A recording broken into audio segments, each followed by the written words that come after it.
Tia held the paper tight in hand and close to her heart. She suddenly felt the wind blowing as the high grass that grew under the graveyard of old cars moved as if someone was present. "Sugar, sugar?" Tia shouted frantically as she looked around. No one was there as she plunged back into the seat, slamming her hand on the dashboard, rapidly hard with all her might, screaming, "Sugar! No! No! How could you do this to me?" Breaking down in sorrow and tears as mascara left tear streaks down both sides of her face. Rocking back and forth in a trance, Tia flipped the piece of paper over, and the backside read, 123 Sugar Lane Drive. Tia wiped her tears and ran out of the eerie, filled atmosphere antique graveyard and sped off to the newfound destination. Sugar Lane was located on the quiet side of Rose Hill. On this side of town, every house appeared to be a vision out of a Paramount movie studio. The grass stayed bright and healthy green, and every picket fence was white without a speck. The street felt paved of gold by the feeling it gave a car that cruised along its pavement. And there it was, 123 Sugar Lane, a beautiful country farmhouse. It was a clear indication the grass had recently been cut, which puzzled Tia, because Sugar has been deceased for quite a while now. Tia parked her Lexus in the driveway to avoid suspicion and began searching for a port of entry. She fished around looking for any clues Sugar could have mistakenly left behind, knowing he always hid things in plain sight.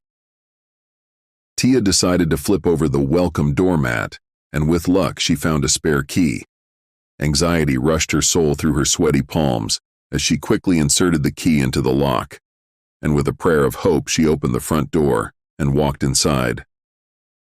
The entire house was decorated with solid oak furniture and lavished country-style rugs and black and white photographs from the 1940s. This place was an actual museum of Sugar Boy's family. Tia peeped at every picture as she walked alongside the wall, noticing familiar landmarks in Rose Hill. Tan, heavy faux linen curtains draped every window, and photo albums smothered every dining and living room table. A book read, Rose Hill High 1955 Yearbook. Tia gravitated to its glossary and flipped to the 1955 prom photographs to see Goldie in his Sunday's best, and Penny Hill looking drop-dead gorgeous as she can be. Moving through the pages, Tia noticed that the pages were out of sequence and many were missing. The book appeared to be a homemade scrapbook. A newspaper clipping was glued to the back of one page with a front-page article, Rose Hill's Queen, takedown with Penny Hill in handcuffs surrounded by a circle of local authorities. Tia's face dropped as she covered her mouth in disbelief as she began reading the Rose Hill Tribune's write-up on her mama.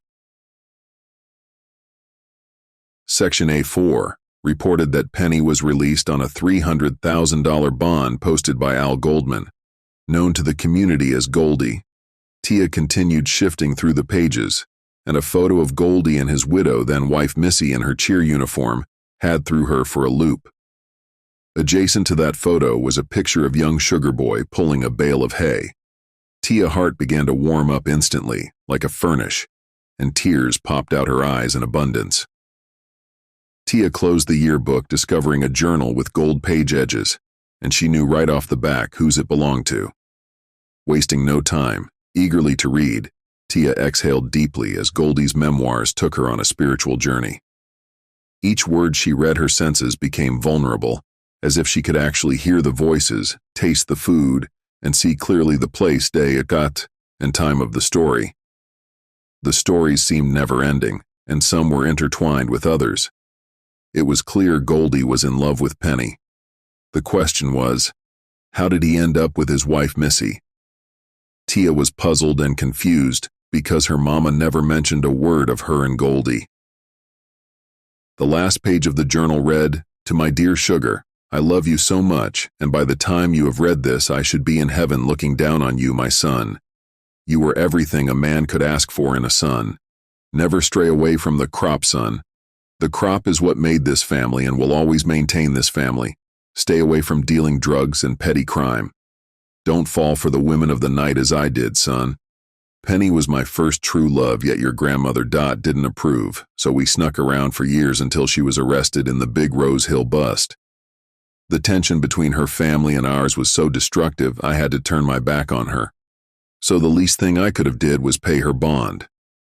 Your mama Missy was new in town, and she chased me day and night until I committed. Mr. Harvey at Black Farmers will be there when you feel the time is appropriate, and he will turn over all the trust and will.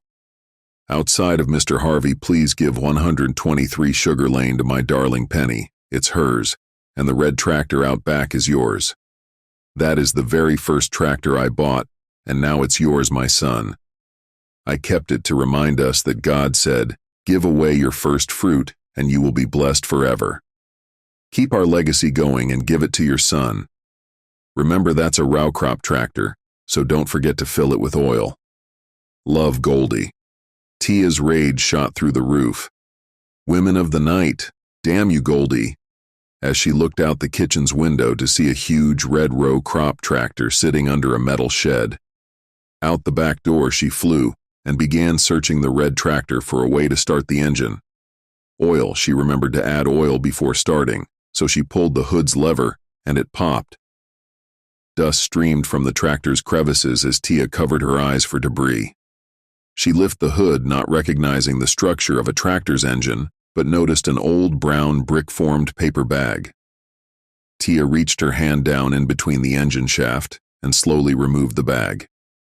Once she cleared the entire engine block, she slipped her hand down the side of the engine shaft, and inside was a solid brick of money wrapped in plastic. No telling how long that money has been in the tractor, so Tia tore open the bag as fast as she can. It was 500 old crisp $100 bills. Tia closed the hood of the tractor, locked the house up, and pulled off in her Lexus. Parking at Penny's house, Tia always recognized her mama as Penny, being that she was a sister friend in her eyes, due to Penny's mother raising Tia and her younger brother Varnell. Only in special moments the title word mama would slip off Tia's lips. Tia tossed the bag of money on the kitchen table and said, "Penny, that's 50,000 I found at Sugar Boy Daddy's house." Penny stood 4.5 feet tall with a bob hairstyle, known for always wearing Gucci prescription eyeglasses. "So what you telling me for? Fuck, Goldie. I got 50,000 in my top drawer. That's it, that's all. That man had plenty of money." Penny tuned Tia out, avoiding hearing anything else about her discovery, so Tia left and drove off, heading to downtown Rose Hill.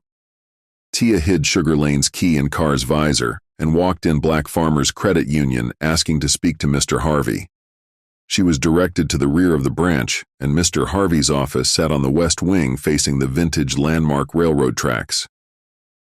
Mr. Harvey knew right away who Tia was as he undressed her with his eyes. "How may I help you, beautiful young lady?" Tia took a seat and a deep breath, and in her sweet, soft southern tone, she asked about Goldie and Sugar Boy's trust and will. Mr. Harvey sat back in his seat, twiddling a Black Farmer's ink pen, and said, I knew Goldie for many years, as well as his boy Sugar Boy. They were some very prestigious country boys who were well liked and loved by nearly everyone in this community. I also know about you, but I expected your mama to one day pop up here at the bank. Boy, oh boy, Goldie had a thing for your mama, and I see Sugar had a thing for you. Father like son, huh?" As he shrugged his shoulders in a distaste. Tia's temper began to rise, yet she kept her jets cooled. Big money was on the line. So she smiled, weaving through Mr. Harvey's shade as she crossed her legs and hands, sitting up firm with serious eye-to-eye contact. Mr. Harvey chuckled to himself as he said, "Never mind me. Here's the papers you need to sign," as he slid a pile of stapled forms towards Tia. "The trust is for $4 million with added property value." Tia held her composure and invoked her mama's attitude from earlier, as if she already had $4 million in possession, showing no signs of interest. Mr. Harvey said, "Oh, please read the fine print at the bottom before you sign. Missy left you $150,000 for your trouble, and you can only receive the money unless you open an account here at Black Farmers, ma'am." Tia wasn't a farmer, so an account at Black Farmers was a thorn in her side. Tia held up her finger. "1 minute. She got on her phone. "Penny, tell Bo to get his ass down here to Black Farmers ASAP. This bitch." Mr. Harvey had Tia pinned to the cross, at least that's what he thought. Penny's fiancé, Bo, was a transplant from western Pennsylvania who fell for Penny and would do anything she told him to do. He was a local farmer by day and hustler by night. Bo already had an account at the bank. He walked right on in with his bow legs and Pennsylvania accent. "What's up, Joe?" Slammed his bank card down as if he was at an intense spades game,